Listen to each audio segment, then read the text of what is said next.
नमस्कार friends, secret chef Nandini या YouTube चॅनलवरती मी नंदिनी तुमचं मनापासून स्वागत करते। भाजीपोळी बनवायचा कंटाळा आला असेल तर अशी झटपट आणि चटपटीत रेसिपी पाहणार आहोत। तर या रेसिपीचं नाव आहे राजस्थानी स्पेशल मलाई प्याज। तर चला आपण रेसिपीला सुरुवात करूया। तर इथे मी 4 ते 5 कांदे घेतलेले आहेत, त्याची आपण साल काढून घेणार आहोत। तर मी सगळ्या कांद्यांची साल काढून घेते।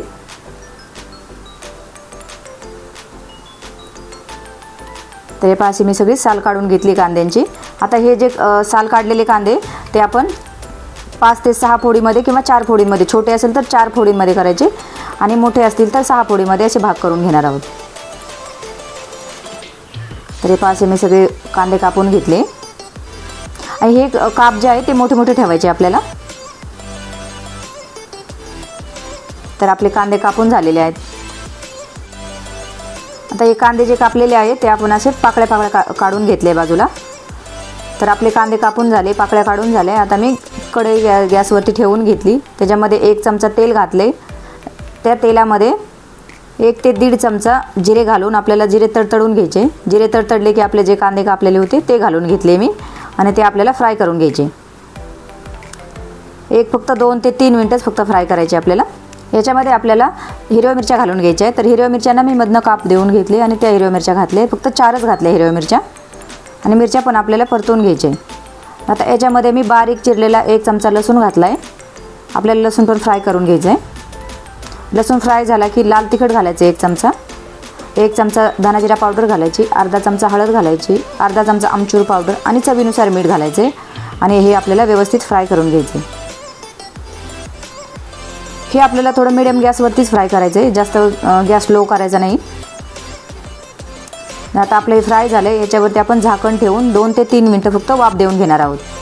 तर हे पहा 2 ते 3 मिनिटानंतर कसं आपली तेल सुटले कांद्यांना। एकदम सॉफ्ट होस तोपर्यंत आपल्याला परतवून घ्यायचे। तर आपले हे सॉफ्ट झाले, 2 ते 3 मिनिटं आपण परतून घेतल्यानंतर याच्यामध्ये आपण 1 वाटी मलाई घेणार आहोत। जी आपल्या दुधाच्या वरती मलाई येते तीच घेतली मी, ती फक्त फेटून घ्यायची। आपली जी मलाई आहे ती व्यवस्थित आपल्याला मिक्स करून घ्यायची त्या कांद्यामध्ये आणि 2 ते 3 मिनिटं फक्त आपण हे शिजवून घेणार आहोत। तर 2 ते 3 मिनिटानंतर मी याच्यामध्ये कसुरी मेथी घातली, हातावर कुस्करून कसुरी मेथी मी मिक्स करून घेते।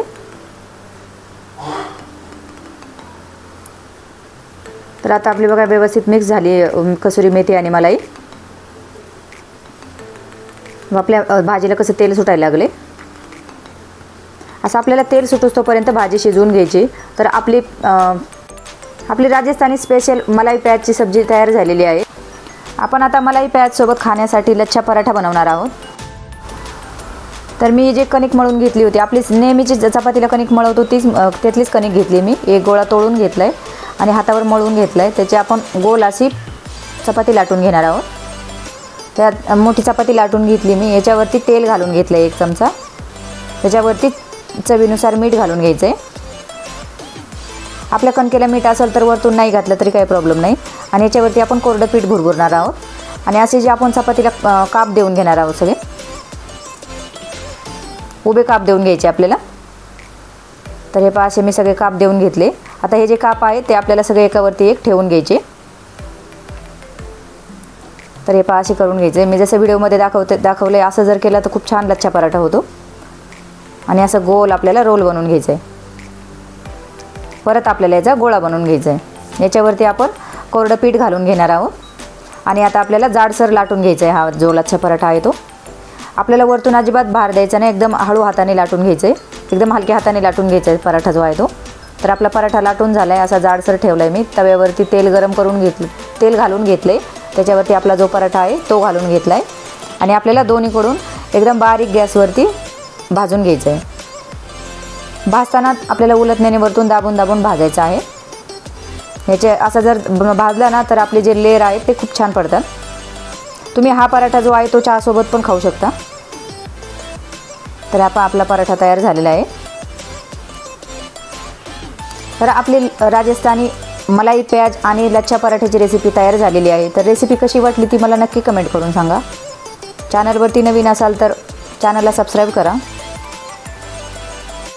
आणि अशाच नवनवीन रेसिपी पाहण्यासाठी सिक्रेट शेफ नंदिनी यूट्यूब चॅनलला नक्की सबस्क्राईब करा। तर चला भेटूया नेक्स्ट व्हिडिओमध्ये.